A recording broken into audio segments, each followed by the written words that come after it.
నమస్కారం, నా పేరు శివ. అందరూ ఎలా ఉన్నారు ఫ్రెండ్స్? వాళ్ళ వీడియోలో ఈపీఎఫ్ ఖాతాదారులకి అలాగే ఈపీఎఫ్ అధికారులకి కొన్ని ఇంపార్టెంట్ విషయాలు అయితే నేను చెప్పాలండి. ఓకేనా? సో వీలైనంత వరకు ఈ వీడియోని షేర్ చేయండి, ఎందుకంటే ఇది చాలామంది జీవితాలు. ఓకేనా?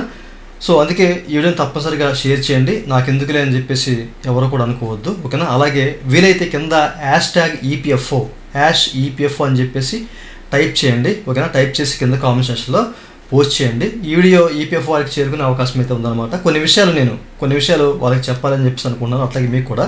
ఓకే, అది వీడియోకి వెళ్ళే ముందు ఇలాంటి విషయాలు మీరు మళ్ళీ తెలుసుకోవడం కింద సబ్స్క్రైబ్ బటన్ ఉంది, దాన్ని ట్యాప్ చేసి మళ్ళీ సబ్స్క్రైబ్ చేసి పక్కన ఉన్న బెల్ బటన్ని యాడ్ చేయండి. ఎందుకంటే లైక్ చేయండి. సో లైక్ చేస్తే ఇలాంటి వీడియోస్ అందరికీ చేరుకుంటాయి.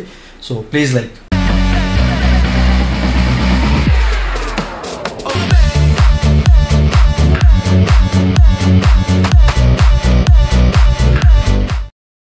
అయితే ఈ వీడియోలో ఈపీఎఫ్ సంబంధించిన ఒక అతిపెద్ద సమస్య అయితే ఉందండి. చాలామంది బాధపడుతున్నారు, చాలామంది నన్ను కాంటాక్ట్ అవుతున్నారు అన్నమాట. ఓకేనా?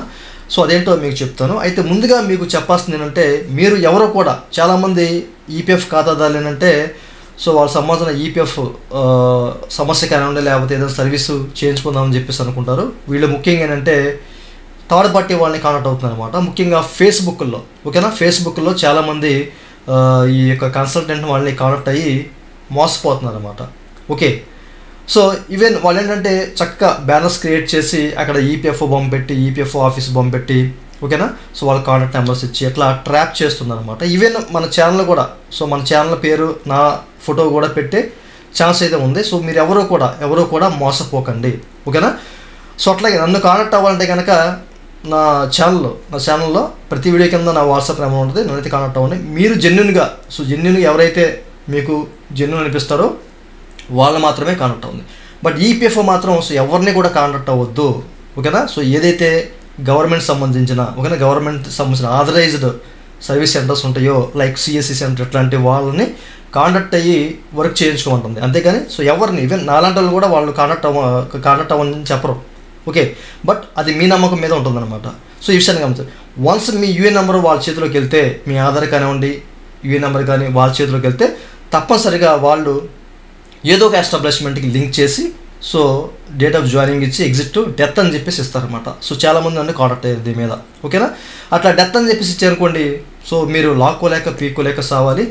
ఆ తర్వాత అసలు వాళ్ళ ఇది ఎలా ఉంటుందంటే, సో వాళ్ళు దగ్గరలో అంటే మన ఆంధ్ర అట్లా అంటే ఈ లొకేషన్లో ఉన్న ఈపీఎఫ్ ఆఫీస్కి లింక్ చేయరన్నమాట. ఎక్కడో పూణేలో సంథింగ్, ఎక్కడో మహారాష్ట్ర, సో అదర్ స్టేట్స్కి వాళ్ళు లింక్ చేస్తూ ఉంటారు అనమాట. అక్కడికి వెళ్ళి మనం ఈ యొక్క ఇష్యూస్ రీసాల్వ్ చేసుకోవడం, చాలా రకాల ఇబ్బందులు ఉంటాయి అన్నమాట. చాలామంది సో దీని మీద అంటే ఈ ఇష్యూస్ ఫేస్ చేస్తున్నారు. ఓకే, అయితే ఈపీఎఫ్ఓ ఏం చేస్తుందో అసలు ఇప్పటికీ అర్థం కావట్లా. ఓకేనా? అనేక రకాల అప్డేట్స్ అయితే తీసుకొస్తుంది, అన్నిటి మీద తీసుకొస్తుంది, బట్ దీని మీద అస్సలు చర్యలు తీసుకోవట్లా. మెయిన్ ఇదనమాట. ఓకేనా? ఒక యూఏఎన్ నెంబర్ వేరే వాడి చేతిలోకి వెళ్తే, సో వాడు ఏదో ఎస్టాబ్లిష్మెంట్లో అట్లా క్రియేట్ చేసి, ఓకేనా, తప్పుగా క్రియేట్ చేసి, సో లింక్ చేసి డబ్బులు అడుగుతుంటే, సో ఏం చేయాలో తెలియని పరిస్థితి చాలామందికి. ఓకే, సో లక్షలు అడుగుతున్నారు, ఒక్కొక్కడు అడుక్కుంటూ ఉంటాడు, 1000, 2000 ఎంతో కొంత నేను దాన్ని డీలింగ్ చేస్తాను లేదా డెలీట్ చేస్తాను అన్నట్లుగా. వన్స్ యూఏఎన్ నెంబర్కి ఏదైనా ఎస్టాబ్లిష్మెంట్ జనరేట్ అయిందంటే, ఓకేనా, ఐడి జనరేట్ అయింది, ఎంఐడి జనరేట్ అయితే, సో దాన్ని మనం తీయలేం. ఓకేనా? అలాగే డేట్ ఆఫ్ ఎగ్జిట్ డెత్ అని చెప్పేసి దాన్ని మనం మార్చలేము, వాళ్ళు మార్చలేదు, ఎందుకంటే కాంట్రిబ్యూషన్ జరగదు. అలాగే అది ఫేక్ ఎస్టాబ్లిష్మెంట్ ఐడి కాబట్టి, సో దాన్ని ఎవరు ఏం చేయలేరు అనమాట. సో మీరు అట్లాంటి వాళ్ళు కాంటాక్ట్ అయితే కనుక మీరు అమౌంట్ ఇవ్వకండి. ఒకవేళ ఎంఐడి క్రియేట్ చేసేసిన, డేట్ ఆఫ్ ఎగ్జిట్ డెత్ అని చెప్పేసి ఇచ్చిన, సో మీరు ఎవరికి ₹1 కూడా ఇవ్వకండి. ఈపీఎఫ్ వారిని కాంటాక్ట్ అవ్వండి.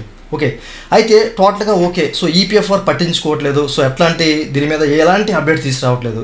ఓకేనా? సో ఏం చేయాలి? చాలామంది అని కాంటాక్ట్ అయితే నేను కొన్ని సలహాలు ఇవ్వాలనుకుంటున్నాను ఈపీఎఫ్ వారికి. సో మీకు నచ్చితే లేదో నాకైతే తెలియదు, కానీ సో నేనైతే కొన్ని సలహాలు అయితే ఇవ్వాలనుకున్నాను. రెండే దీని మీద 2 సలహాలు ఇవ్వాలని చెప్పేసి అనుకుంటున్నాను. ఓకేనా? సో ఇదేనే కాదు, మీరు ఇట్లాంటి రిలేటెడ్ అంటే ఇప్పుడు నేనైతే చెప్పాలనుకున్నాను, ఈ రిలేటెడ్ సంబంధించి ఏదైనా ఒక అప్డేట్ తీసుకొస్తే బెటరు, మీ ఈపీఎఫ్ ఖాతాదారులు హ్యాపీగా ఉంటారు అన్న ఉద్దేశంతో నేను కొన్ని విషయాలు అయితే చెప్పబోతున్నాను. సో అందులో ఒకటి మెయిన్లీ, ఒక ఎస్టాబ్లిష్మెంట్కి నా యూఏఎన్ నెంబరు లేకపోతే నా ఆధార్ ప్రకారం సో ఏదైనా వాళ్ళు సెర్చ్ చేసి ఎంట్రీ చేసినప్పుడు ఒక యూఏఎన్ నెంబర్ కనిపించి వాళ్ళ ఆ యూఏఎన్ నెంబర్ని వాళ్ళ ఎంట్రీలో అంటే ఒక ఎంఐడి క్రియేట్ చేయాలంటే వాళ్ళ ఎస్టాబ్లిష్మెంట్లో, ఓకేనా, సో అది నా ప్రమేయం ఉండాలి. సో నా ప్రమేయం లేకుండా చేయకూడదు. ఇలాంటి అప్డేట్ ఏదైనా తీసుకురావాలి. ముఖ్యంగా ఒకటి ఓటీపీ ద్వారా. ఓకేనండి. సో ఓటీపీ వాళ్ళు నా మొబైల్కి ఏదైతే ఈపీఎఫ్ఓకి అలాగే ఆధార్కి లింక్ అయ్యి ఉంటుందో సో దానికి సెండ్ చేసి ఆ ఓటీపీని నేను వాళ్ళు షేర్ చేస్తే వాళ్ళు లింక్ చేసుకునేలాగా ఏదైనా ఒక మంచి అప్డేట్ అయితే తీసుకురావాలి. అయితే ఇది అన్ని సందర్భాల్లో కుదరదు అనుకోవచ్చు, ఓకేనా, అంటే కొన్ని సందర్భాల్లో కుదరకపోవచ్చు.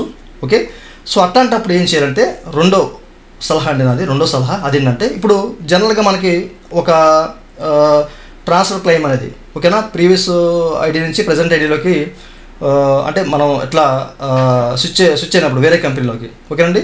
సో ఏ అనే కంపెనీలో జాయిన్ అయ్యి వర్క్ చేశాను అండ్ బి అనే కంపెనీలో అక్కడ వదిలేసి బి అనే కంపెనీలోకి వచ్చా. సో ఆటోమేటిక్గా ఒక క్లెయిమ్ అనేది ఇంటేట్ అవుతుంది అనమాట. ట్రాన్స్ఫర్ అంటే అది ప్రీవియస్ ఐడి ప్రజెంట్ ఐడిలోకి ఇంటేట్ చేస్తూ ఉంటారు కదా, ఓకేనా.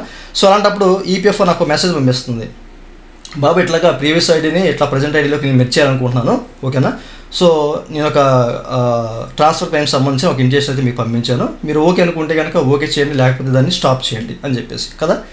సో ఇది బాగుంది. ఓకే, నాకు ఓకే అనుకుంటే దాన్ని అలా వదిలేస్తాను లేదా స్టాప్ చేస్తాను నాకు వద్దనుకుంటే కనుక.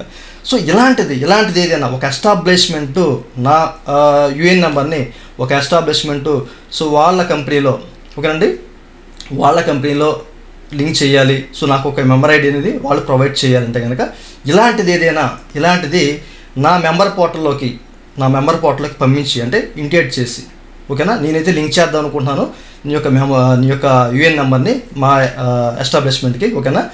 సో వాళ్ళు ఒక రిక్వెస్ట్ అనేది త్రూ చేయాలి. ఆ రిక్వెస్ట్ అనేది నా డాష్బోర్డ్లో, ఓకేనా, నా మెంబర్ డాష్బోర్డ్లో కనిపించేలా ఉండాలన్నమాట. సో నేను యాక్సెప్ట్ చేస్తేనే అక్కడ వాళ్ళ ఎస్టాబ్లిష్మెంట్కి లింక్ అవ్వాలి. ఓకే, ఇదైతే బాగుందని చెప్పేసి నేను అనుకుంటున్నాను. ఓకే, ఎందుకంటే ఫస్ట్ నేను నా కెరీర్ స్టార్ట్ చేసినప్పుడు జనరల్గా ఏదో కంపెనీలో జాయిన్ అవుతాను, వాళ్ళు ఒక యూఏఎన్ నెంబర్ నాకు ఇస్తారు, ఒక మెంబర్ ఐడి జనరేట్ చేస్తారు, అక్కడికి అంతా బాగానే ఉంటుంది. ఓకే, నెక్స్ట్ నుంచి ఆ తర్వాత నుంచి ఏదైనా ఒక మెంబర్ ఐడి జనరేట్ అవ్వాలి నా యూఏఎన్ నెంబర్కి అంటే కనుక సో ఇట్లాంటి ఒక అప్డేట్ అనమాట, ఓకేనా.